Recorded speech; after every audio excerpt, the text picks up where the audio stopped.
Hey, welcome back to this video. In this video, I'll be presenting a short guide to growth management and energy distribution in pines. This video is it's complementary or is trying to better organize the information which I already presented in a video that I published earlier in 2019. So hopefully this more organized way to present the information will be useful for some. The link to that video is down in the description, as is a link to the slides that I'm presenting here today. So without further ado, let's dive into this. First, a disclaimer: bonsai is not a religion. I have to keep repeating that. There's more than one way to do things with different techniques producing perhaps the same results. If something is working for you, and is different from what I'm presenting here, go for it. But hopefully you can understand at the end of this presentation the logic behind the processes and why they're applied, and consider applying it to your own trees. It's also true for aesthetics that there is not a single way to do things, but that's a discussion for another time. What I will present here today is the approach taken by Ryan Neal of Bonsai Mirai to the best of my current knowledge. Before we discuss growth management, we have to put the concepts of development and refinement. When is a tree in development? It is when you want back budding, which means the appearance of adventitious buds, elongation of branches, thickening of branches, healing of wounds, and essentially there is no growth management in a tree in development. You want to fertilize heavily, and that will generate more growth. More growth generates more resources, and when the tree has enough resources to sustain and add, as Ryan Neal always mentions, it will back bud abundantly, elongate faster, thicken branches quicker, heal wounds. So what I will present here is what you need to do for refinement.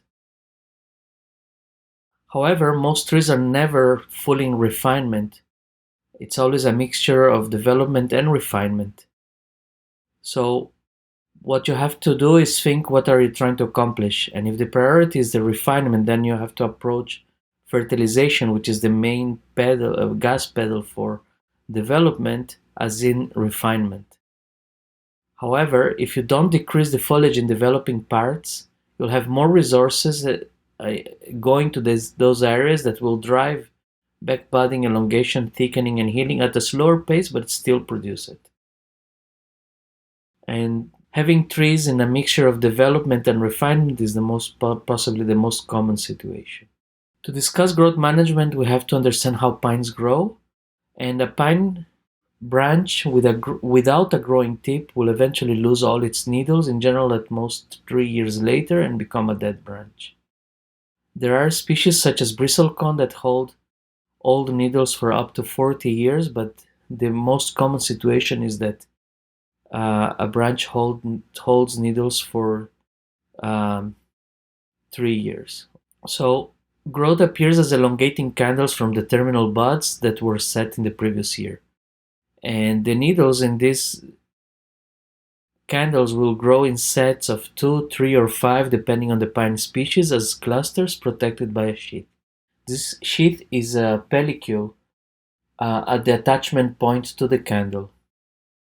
As the needles mature, they will separate from the stem of the candle and harden off, which is the process of creation of the protective pellicule that's called the cuticule, that helps needles prevent water loss. And this shows as needles becoming darker, sharper, and more strongly attached to the stem. At this time, the sheath is lost. The stem itself also evolves with time during the growing season, and it will start whitish green, and then it will turn brown, gray, And this is through the loss of meristematic tissue. While the meristematic tissue is still present, even if you cut this candle, you will have new terminal buds produced at the cut site. But within these general terms, there are different growth habits, so different species can be classified in different classes. What are these classes? You have single flush pines, you have multi-flush pines. The multi-flush pines are species that are from more coastal areas and with longer growing seasons, and probably the multi-flush growth habit is an adaptation that was selected through evolution um, to natural disasters that, such as typhoons, that could damage the first flush, so they still have a second flush to continue thriving. There's only a minority of species that are validated to be multi-flush in bonsai culture, and these are important species: the Japanese black pine and the Japanese red pine. Most other species are single flush, and within those you have long needle and short needle. Short needle are also very prominent and include species like Scots pine, jack pine, mugo pine, lodgepole pine, shore pine, and two varieties of Japanese white pine, which are mutants with naturally occurring small needles, short needles. Um, the difference between short and long needles is that the short needles you can fertilize earlier and heavier, and the needles will not keep growing, whereas the long needles they will. We'll get into that. Within the long needle, we have the 5-needle pines, such as the Japanese white pine, the eastern white pine, and the limber pine, and the 2 or 3-needle pines, such as ponderosa pine, and probably the red pine from northeastern North America, the Pinus resinosa. There may be others. Now, it's not a surprise that if you have different growth habits, you could or should use different techniques for different pines. And these techniques are numerous. I will show them very briefly here. The first one is decandling, which means cutting all candles completely and leaving only 1/8 of an inch of new tissue at the base of the candle. And all means strong, medium, weak, and unemerged candles. As you will see, this is only used in multi-flush pines, and essentially this resets the system. Now, candle pinching is the action as the candle grows of breaking it off with a twisting action with the fingers and leaving a considerable section that you can choose the length with needles that are still attached to the candle. Later on the season, you have the possibility of performing in certain types of pines post-hardening candle pruning. And this happens, as the word title suggests, after hardening, meaning that the needles are already separated from the candle. But the candle is still green, still has meristematic tissue, and their 4 terminal buds will appear at the cut site for next year's growth. Next, shoot selection, and that means cutting entire sections of new growth from shoots that grew since the spring, and remembering that you have to cut to ramification points that lead to existing growing tips. Finally, needle plucking simply means plucking needles, and this is done one cluster at a time in the direction which is parallel to the axis where these needles grow from the stem, so that you don't damage the base of the attachment point. Now, what clusters to remove depends on the type of pine. So, for multi-flush pines, here we have a graph or sort of a chart where I have the different time periods of the year: foliar growth, which is spring; summer dormancy; vascular growth, which is fall; and winter dormancy. And with the blue ramps here, the most signify the applications of fertilizer throughout the year and the different techniques that we use. So let's get an idea of what's the methodology for multi-flush pines. With a multi-flush pine, you will decandle earlier for larger trees or later for smaller trees, and this will reset the system. You're cutting all the candles down to 1/8 of an inch of new growth without any needles left. This will produce a second flush that will grow itself. Now, if you do this at the same time as you pluck needles to balance the strength, then the tree will be sending energy for the second flush equally throughout the tree. Now, the plucking of needles here is to balance the strength. So you have to find which is the weakest area on your tree and try to balance the number of clusters, the density of clusters throughout to the same amount. But never going below 8 to 12 clusters. So even if your weaker area has less than 8 to 12 clusters of needles, you will not go below elsewhere. You will just decrease this gap that year, and in the future, hopefully the weakest part will get stronger, and then you will be able to have an equal energy balance throughout. Now, if you miss the timing for this, you can perform post-hardening pruning. But in that case, the second flush will probably, I'm not entirely sure, but will probably not grow on that season. It will just produce terminal buds for next year. So essentially, you will be losing out on the possibility of having a balancing of the energy. And likewise, pinching instead of pruning, meaning letting these candles grow and breaking them to a length of interest, leaving needles in the new growth, will probably prevent also the second flush. You would create terminal buds, but not a second flush.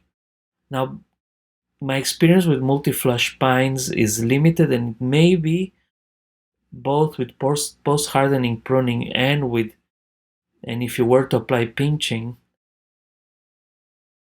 maybe on multi-flush pines with a lot of energy, these terminal buds generated as a result of these operations could grow again, but I'm not sure.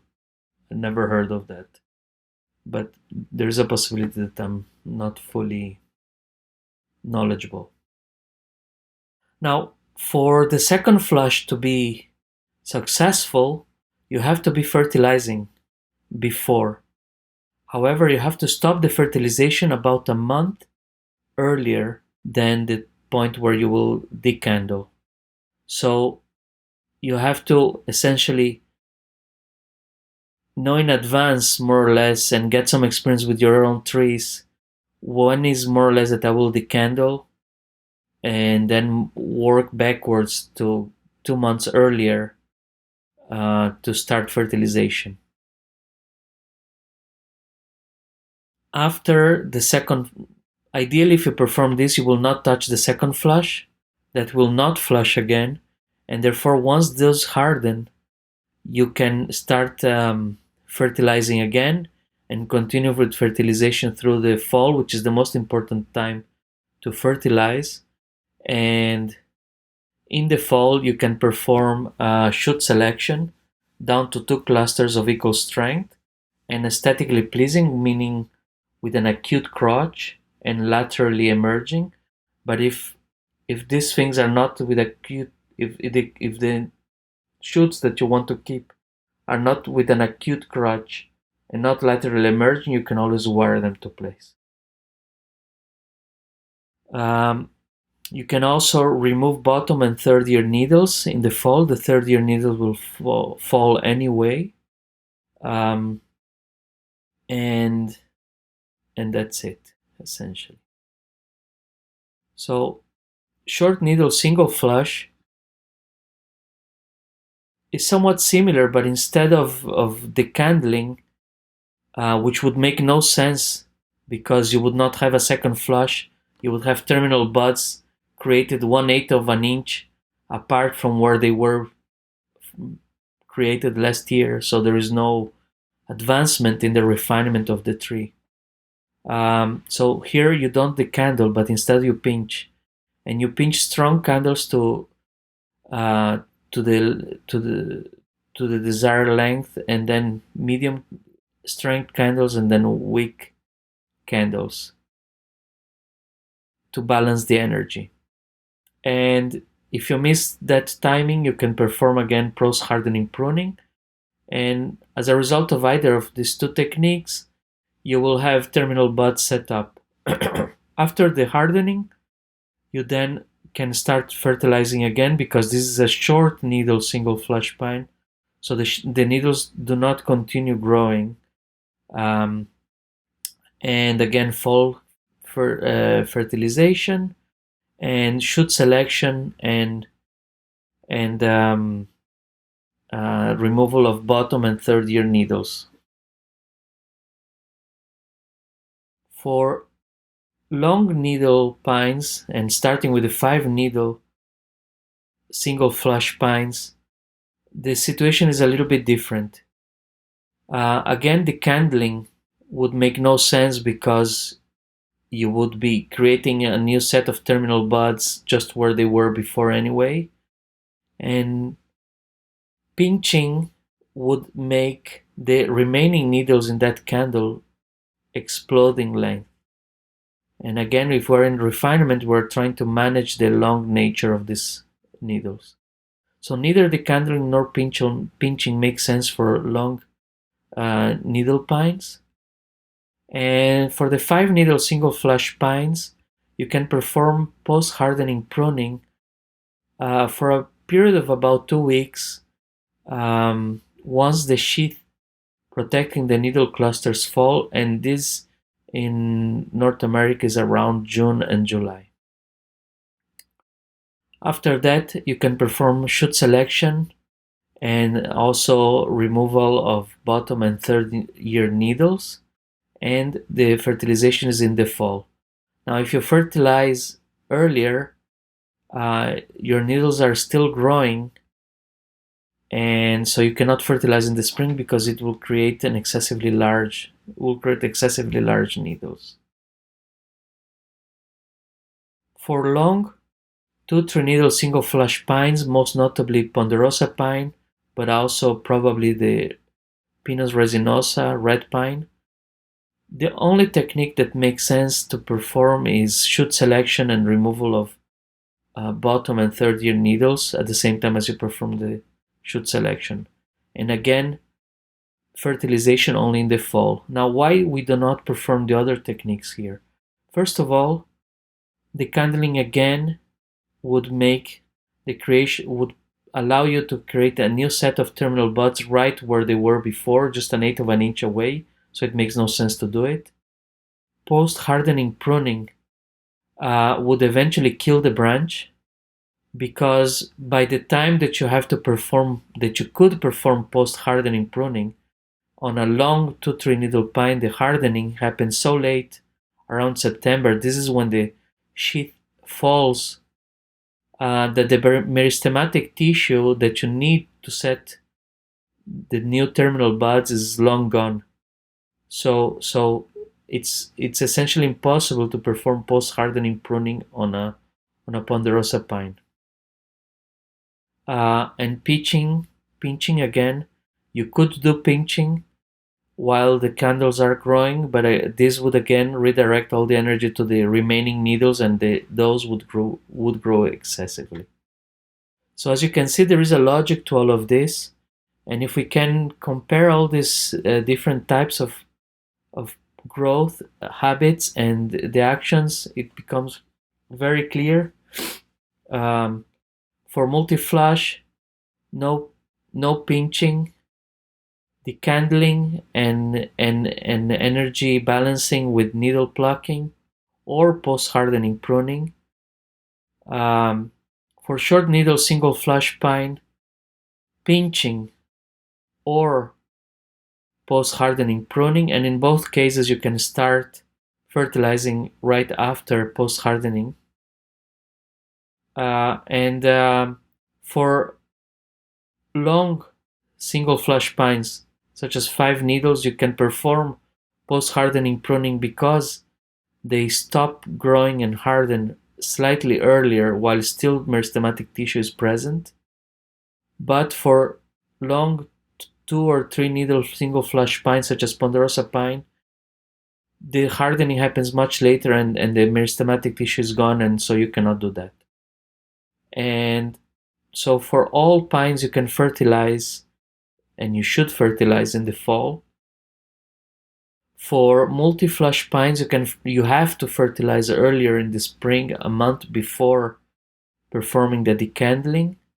And for both multi-flush and short needle single flush, because these are short needles naturally, and these are short needles by design, because we are exploiting the second flush that has less time to grow, and the timing depends on the size of the tree, so you modulate that. So for those we can start fertilizing earlier, but for long needle pines we have to fertilize only in the fall.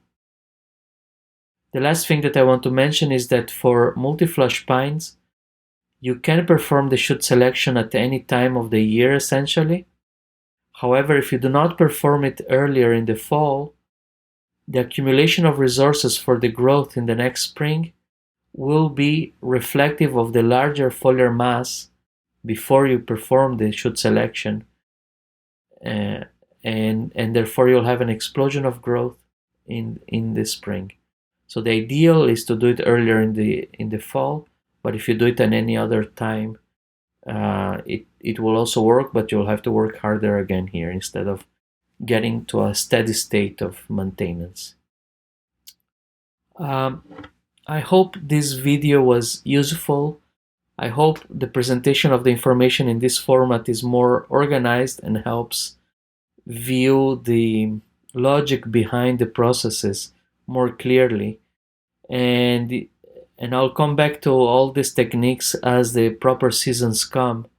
But I felt that it's important to let people digest this information and think about it and study it and compare it. And so it's better to present this now when people still have time to plan what they're going to do for the next season. And and and like I said, I will be coming back to this at the right times for as I apply these techniques for the different pines that I own. And um, so if you have any questions or comments, please write them down below. As a reminder, check the video that speaks of the same information, and maybe there are a little bit different tidbits that I didn't explain quite well here, or I explained better there. And the slides for this presentation are also on a link below. You're welcome to download it.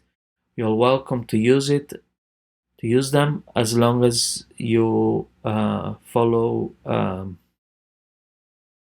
the permission guidelines for CC BY material, which is to just cite as you use them.